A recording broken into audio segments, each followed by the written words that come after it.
Childhood like? Well, pretty interesting. Being born in a developing country in the Dominican Republic, everything that you have to cherish because it's not coming in abundance like here in some cities or in the United States where you have abundance of foods, nutrients. So I lived in a farm where a 350-acre farm, and everything that we cultivated was organic, and that was really positive because that was amazing. I was living in poverty with my parents, but we had good resources, natural resources. My mom moved to the United States, and I followed. Pretty much had no choice. I was 12 years old. Moved to New York City. I lived in uptown Manhattan. I was there at the time where New York was burning. The Bronx was burning. There was a lot of chaos going on. From there, my mom thought it would be best for me to move out of, and my siblings, to move to Massachusetts, where it was a little bit safer. But however, I went to a high school where, in Lawrence High, where socioeconomically we were at a disadvantage in terms of the city. We had a lot of issues with teen pregnancy, dropout rate was high. So it was an interesting experience, but I had support. And it kind of wraps the last question to the reason I feel I need and owe to the communities that are similar to mine and others to give back is because I had an opportunity to get supported by other folks. Held you into action? Well, I'm an advocate of academics. I'm an advocate of helping young men and women become better men and women, and I felt that there was a need. It's sometimes unfortunate that athletics are looked at as being more important than academics instead of being a component of academics. And my goal is to use athletics as a tool to help a young man and young women excel. And what propelled me into action was that I felt that I'd been in Portland for 11 years and was not involved in the community as much as I could. So I'm giving 100% of my time to this right now to ensure that I can create a blueprint for success. And I had some reflection into how I developed as a young man and becoming a man. And I had a lot of people around me. And I think if you have more adults in the lives of young people, that could definitely be beneficial. And I thought I could start by pushing myself because I can only control myself, and hopefully others will follow.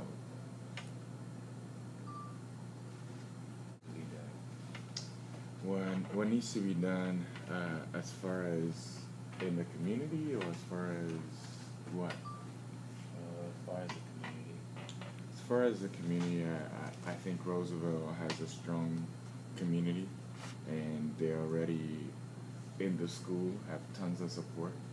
I think we all need to be on the same page in terms of a triple threat attack, meaning the kids have to own their responsibility, the parents have to support that, and as well as the teachers. We all have to be on the same page. And every other component like coaching, advocacies, whether it's study hall or any other support programs that we have here, we all have to be on the same page and have the best interest of our kids, and because our kids are our future, and they're totally the ones that are going to turn this around. We already have been through this process. Some of us have made it out of a tough and difficult situation, but what needs to happen is we need to empower the young kids to really take ownership of their communities And when that happens, we'll be a better place, a better community for them. What four events in your life shaped who you are today? Wow. Four. I mean, there's many, but if I can think of four, my mom giving birth to me. That's Okay. number one. If it wasn't for my mother, I wouldn't be here. That's the initial event. Then having my mom throughout my life supporting me has been great. The Boys and Girls Club. And a pivotal moment was I was in a pilot program of 12 young individuals that was sent out to private school after high school.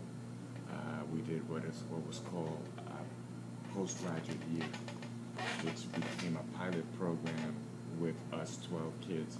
And now, from our inner cities, we have thousands of kids going to private high schools and then going to Ivy Leagues or private colleges and universities. So how that shaped me was that when I went to private school, my high school didn't have the support that Roosevelt High School had. It had a lot of the disadvantages, but none of the advantages and support system. But when I went to my private school, I was in the classroom with the Prince of Kuwait dignitaries. My sister went to Phillips Academy, which was a school where George Bush went to. So kids from our neighborhoods did not have those opportunities. Fortunately, we did well, and now they're having those opportunities. So that totally shaped my vision. If I could think back, when I was in high school, my goal was just to graduate from high school, and that would have been a successful story. But then by going to a private school, everyone there wanted to go to an Ivy League school, and it was a mentality. So in some ways, I was inside this box that if you graduate from high school, you made it. But then those kids that went to private schools, their mentality was not only to graduate from college, but to get a doctorate, a law degree. So now that propelled me to think totally different about academics and the goals that I have. Not only were those kids thinking about working in a corporation, they were thinking of owning it, or owning their own corporation. Not only were they thinking about making the varsity team or the freshman team, but they were thinking of becoming Olympians. So the mentality and the goals became bigger and bigger, and I continue to dream, and I think I've been pretty successful because of it. I've been the top sales and telecom, and when I worked in Boston, the top enrollment manager at a medical school, the top person in law school. I created pipeline programs for inner city kids to get into law school, to medical school, to undergrad programs. So I feel that this is a calling for me to be able to get involved. And since I've been in Oregon, I really have not been as involved. And to have the opportunity to be at Roosevelt has really opened many doors for me, and hopefully I can open doors for kids as well. Interesting. You know, it's one of those things that you kind of have to laugh about. But I used to play basketball in my past, and I still do with the Globetrotters right now. We actually are going to be here on Saturday with Meadowlark Lemon, so it's all the older guys that are playing now on the road. And, but before that, I played overseas all over. I played in Italy, France, Dominican Republic, Brazil, and I've traveled extensively with basketball or family or work. However, what made me come to Portland was I was athletic director at a prep school, and I was there with my, at the time, wife, and we met playing. She played pro basketball, and I played at the CBA. We had the same owners, and we met at a banquet. And she was from Portland. I think she went to Wilson High School. We won't hold that against her, but it's difficult to adapt to the East Coast. If you grew up in the West Coast, we're much laid back, and the East Coast is a much faster pace. So that was difficult. She wanted to move back to Portland, and obviously as a good partner, I decided to follow and support her to be with her family. unfortunately, that relationship didn't work out, but I met my wife here and the mother of my twins, and it's just amazing. I love Portland. It's a great city to live in. Being a person that has traveled extensively, I would say Portland is an amazing, and it's just a community that I really cherish. So Portland, although I came through an unorthodox way, I should say, it ended up being the right thing to do and the right decision. You mean like you didn't intend on doing it? Yeah, I never thought about. I didn't have a job to come to. I didn't have. Typically, when you think of moving, you kind of plan it out, and you should plan out. You move, you change, but it was a passionate change, and just following another person because it seemed like the right thing to do. Right now, it was the right thing to do because I met my wife and my family here, and I made a home here. Unorthodox because if I am making a move or making a decision, to me, my whole premise is that talent is overrated. That no one is gifted with the ability to read or write. Everybody has to practice. So in order to make a move, I want to practice. I want to be prepared. For instance, the way I use money, I just don't go to the store and then get a feel for buying whatever it is at the store. Every month I plan out how I'm going to spend the money that I make or the money that I have. So I say this is the money for the bills, this is the money for fun, and this is the emergency fund that I have. So if I run out of money and I go to the mall, I'm not just going to spend money on a new pair of shoes. I believe that I could use the shoes that I have. But a lot of us make decisions on impulses and let divine intervention guide your direction. But for me, is that everything you do, it's like this. He who does the homework or she who does the homework has a better chance of getting an A than the person that does not. So to me, everything that you do, you should practice it to be successful and be more proficient than anyone else that does not. So unorthodox was that the way I think is not that way. I should have planned out what type of job I was going to have. So I ended up opening a retail store to sell urban wear to the Blazers. Sean Camp, some of my old teammates like Rick Brunson, those guys that used to play for the Blazers. I would make specific orders for those guys. And when my relationship ended, I then closed my retail store and then went back to what I knew, which is academics. I started working at Lewis and Clark Law School and established a feeder program there for the community. So kids that otherwise didn't think about law school applied and hopefully thought about it. Look at our kids, since we already have teams as of yesterday, they can sense the urgency. It'll break my heart if the kids that I'm coaching graduate from high school and do not go to college. I will be in a dark room for a while. I'll get over it because I have to help the other kids coming through, but I will have a hard time with that. I'm expecting every kid that plays basketball not only to graduate from high school, but to go to college and graduate from college at one point or another, and hopefully get a PhD. If they go to the armed forces, they still have to come back at one point and get their degree. But I want everyone to have a plan. College may not be in everybody's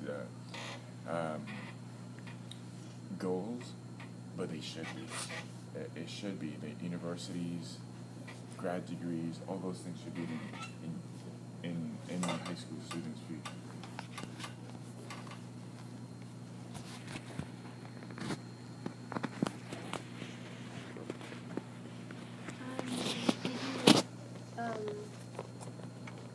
Did you want to be who you are today when you were like a child? Wow. I'm definitely happy of the way my life has turned out. I'm grateful that it has turned out the way that it has. as I mentioned earlier, I moved to the United States. I lived in a developing country. At 12 years old, I could not read English or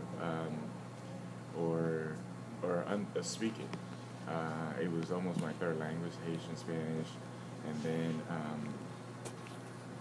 I had to learn English because I wanted to watch Transformers. Oh. I wanted to watch G.I. Joe's, She-Ra. You know, those were the shows.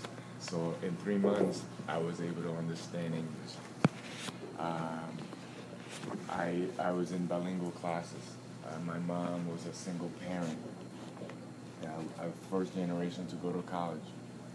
So, you know, I had a lot of challenges, but I also had a lot of opportunities, hence why I am who I am today. I went to a high school that had #1 in dropout rates, #1 teen pregnancy. The city itself was #1 in arson in the country. The city itself was #2 in auto theft. So that was difficult. But that my life turned out this way, I am definitely grateful, and I am happy. You know, I would coach at Roosevelt for the rest of my life because it fulfills me. And I wanted to be an NBA player. I played pro sports. I wanted to be a doctor. I was great in sciences. I went to a Tier 1 research institute.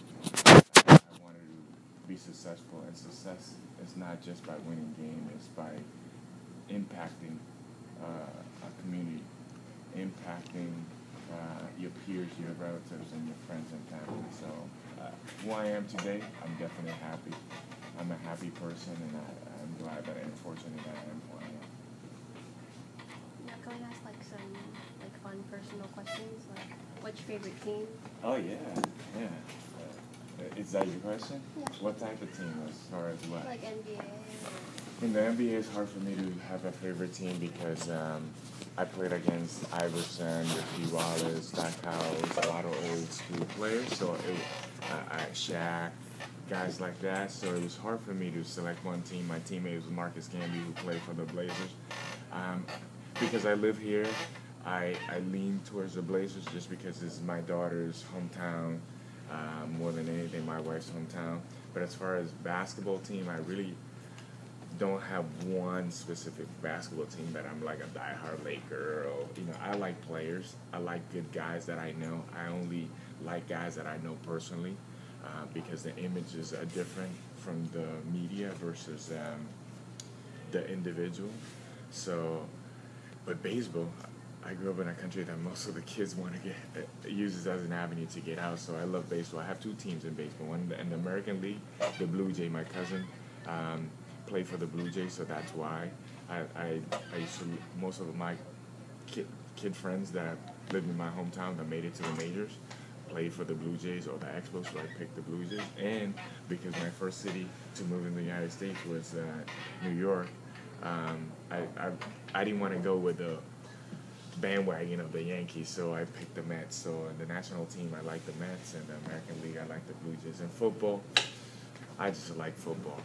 I just like watching football. I don't necessarily have a team, but because I'm the proximity to Seattle, I would say the Seahawks. You know, to me, I in New York, it was the Jets. Again, I didn't like the Giants and the bandwagon team, so I wanted to go with the underdog. That's very interesting. Okay. So, how do you want people to remember you? Pretty interesting.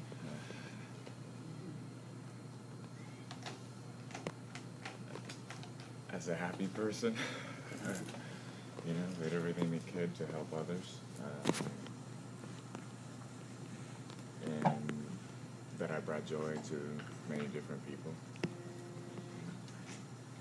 So.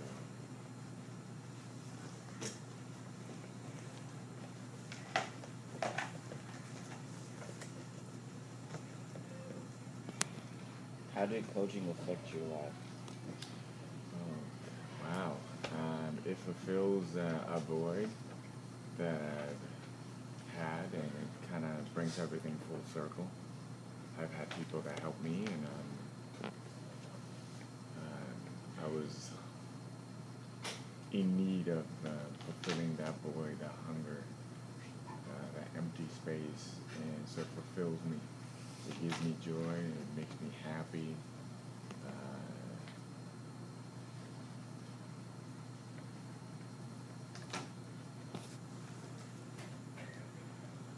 It puts you in the limelight, although that's not what I want. Wait, what'd you say? Coaching puts you in the limelight, but that's not necessarily what I want. So it affects you, and when you talk about people, it puts you under a microscope sometimes.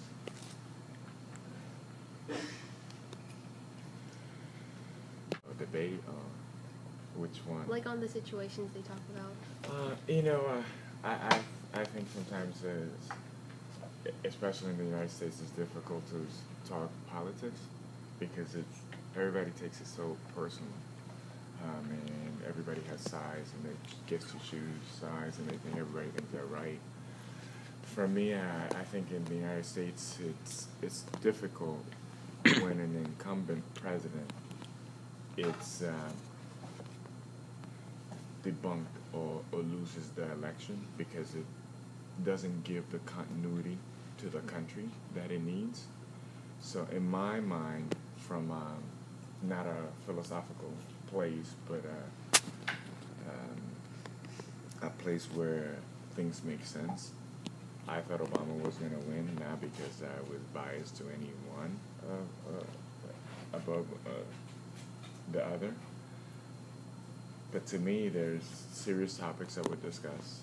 Education, healthcare, all those things to me are rhetoric. But it is important that we consider how our education system is going to continue to thrive or become more proficient. To me, that's important. Healthcare is very important as well. A lot of our lifestyle in the United States is such that we stop listening to our bodies and decide to eat the quickest meal possible and then run. Not only that, but your friends tell you, don't worry, eat that. Whether it's healthy, quote unquote, whatever that means, or not, people tell you could eat. And because we look at diet in a weight loss or weight gain piece, we are saying to our friends, oh yeah, eat whatever you can, and then you can just run it off. Well, after you eat a meal, there's countries that have siestas. And the reason you have those is not because they're lazy and they like to shut down from 1 to 2 or 12 to 2. It's because it allows your body to digest the nutrients and assimilate the nutrients that you eat. So when you tell somebody to eat, even if it's organic or not, or healthy or not, what you're telling your body is use the blood that you would otherwise use to digest the nutrients and send it to your muscles while you're running. So you now, not only are you not digesting properly, but you're not assimilating the nutrients, and it's just sitting. So when I look at the election, I'm looking at health, wellness, and all those lifestyles changes that need to occur and may not occur impact healthcare. So that means that our society, our country, is getting sicker and less healthier by our lifestyle choices. Work, no fun, no play, no relaxation, stress. So to me, that was one of the biggest topics that I was following. It's health and wellness. And I think the other piece is having kids and youth involved. And because of the differences, having the first African-American president and all those things that are historical, it brings interest, it attracts interest. I could say the same thing about rap. You have Eminem attracts a lot of interest because one of the first white rappers that actually had a significant impact in the rap industry, in the music industry in that way. Or you could talk about Tiger Woods, one of the first African-American golfer that had a an impact on golf in the way that he has. So whenever there's change, whenever there's differences, people will talk about it, they get excited, or they want to tear it down. And in the political campaigns, sometimes that's what it turns into instead of what's underneath. It's not what was said, it was what was not said that was important to me.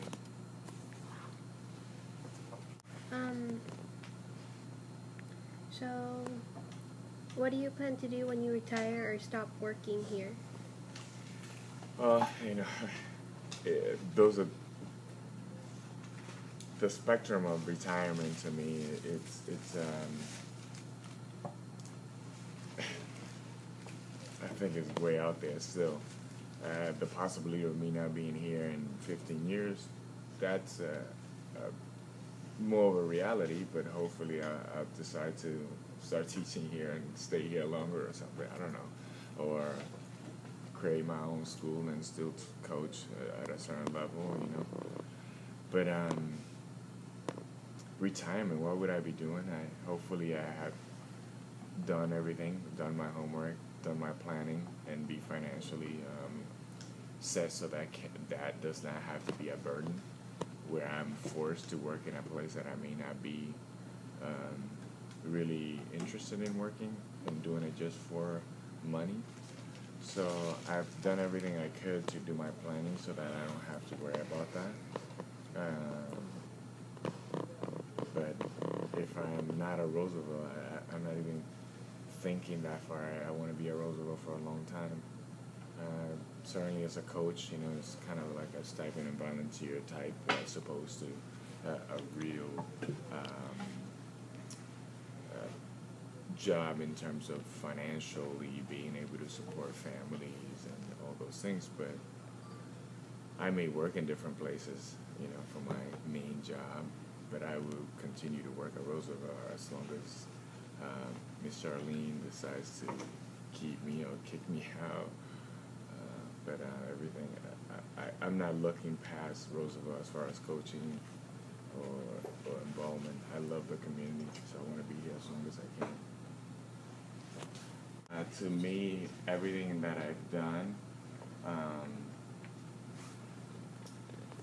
has made me who I am today. So regret kind of is tough, but little things, you know. I could get into big things, you know, like talking back to my mom and stuff like that. You know, I wish I've never done that, but as a kid, sometimes, since your brain is not fully developed, you know, and the way the brain works is that you got your survival brain, right? And you develop that at 3 years old, meaning the survival brain allows you to breathe, eat, digest food, evacuate food, and all those things that from your body. But then the thinking brain, you don't develop it until you're like 26, you know? And when you're mad, you shouldn't make decisions because you detach your thinking brain from your survival brain. So you go in survival mode and you start saying things that you don't necessarily mean. So one of those things, maybe not talking back to my mom when I was younger or something, I regret those things. And, you know, I love my mom very much. Little things that I regret is I used to work as a dishwasher at a prep school at Phillips Academy, as a matter of fact, because it was near my town. And I was in my break, or when I was not washing dishes, I would put the trays in this elevator, and they hit a bell, and you hit a button, and it goes up so that they could put it behind the cafeteria. If you think about cafeteria here, if there was a sub-level where they make the food, and they put it in an elevator, it goes up, and then the servers bring it to the windows that you see all the food, right? Well, then there's also a walkie-talkie or like a mic that you say, hey, the food is coming up, you get 3 mashed potatoes, blah, blah, blah. So, well, back then, I thought I was going to be a rapper, right?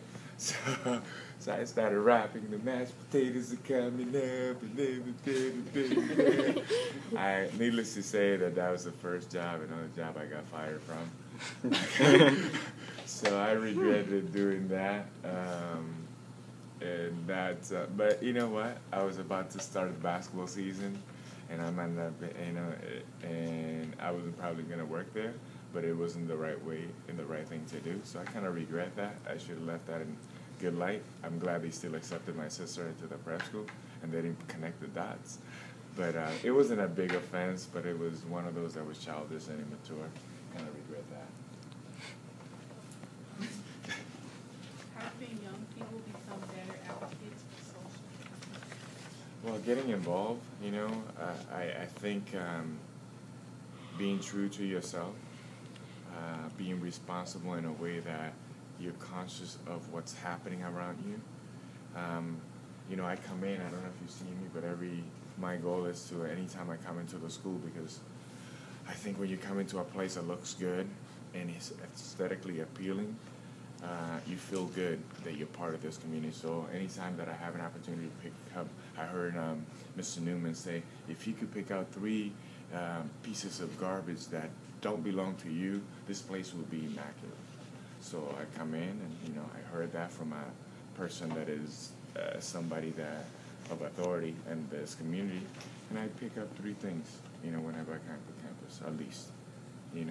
Social justice is if you see somebody bullying somebody, that the easy thing to do, and in basketball we do it all the time, if some guy's not as good, right, and they fail to make a layup, the rest of the guys that are able to do that, they laugh. Well, instead of laughing, encourage, because none of the guys that are able to make that layup, at one point, they were just like that guy, and we forget those things. At one point, you were an underclassman, right? You might be a freshman, and you have upperclassmen that may look at you and laugh at you because you couldn't find the room. But I guarantee you, if you rewind the clock, they couldn't find the room when they were freshmen. And it's a cyclical pattern of behavior that we have where we laugh at others that they believe have less power than us. So social justice is when you have the opportunity to be different and not go with the masses, you probably will make a difference. You have an impact, whether it is Martin Luther King. I mean, it wasn't really popular. Rosa Parks, it wasn't really popular to sit in the back of the bus and be told that you don't belong here. Those are things that are not popular. So sometimes having an impact, you have to sacrifice yourself a little bit for the betterment of the masses and everyone else. Social justice is not easy, and it's something that we all struggle with, doing the right thing or being looked at as let's say, a nerd, right? But realistically, all the nerds are running this country. The jocks, if you may, stereotypically speaking, they're working for a nerd. Paul Allen, he's the owner of the Blazers and the Seahawks. But who do we admire most is the Lillard, the new point guard. Or number 0. Or Odin that got drafted. But realistically, when you put in the work, it may not be that popular to get straight A's, but you're building a foundation that then those that are really popular and not getting their work done academically are going to be working for you. Social justice is not doing the popular thing, but doing those things that perhaps you may have to sacrifice yourself in order to make that difference and change. Typical day in basketball life, you're talking high school, college, post-college. Throughout the year, let's say, I'll give you a couple of scenarios, When I was at the University of Massachusetts, we were ranked number 1 in the country. We lost like 1 game in a whole year, or 2 games in a year. So we beat all the top, we beat North Carolina, Dukes, Arkansas. We were like the best team in the country. When we came to a town, we were like Elvis has arrived. I don't know who Elvis is, but Lil Wayne arrived into a concert, or Michael Jackson, I hope, arrived. So everybody, right? We were really popular, essentially, bottom line. And so how that, let's say, game day, we flew into, let's say, Hawaii for a tournament, the Maui class. We land, we have these big buses come pick us up. We go to usually the Marriott Hotel or the Hyatt and we go into the hotel, drop our bags, we go watch film to see who we're gonna play based on we already know who we're gonna play. Then we go eat breakfast. We have a training table that gives us a specific diet for the type of sport that you're doing and based on your body composition, what you would need and how you would burn those nutrients and the fuel that you assimilated and ingested or ate. And then you will do a walk through, and meaning that you walk through the plays and everything. Then you go back. In my case, I'll go back to sleep and or play video games in my room. And then you go to practice. You do a 3-hour practice, 2 hours to 3 hour practice. Then you come back. You do another training meal where you're eating the nutrients necessary for you to perform.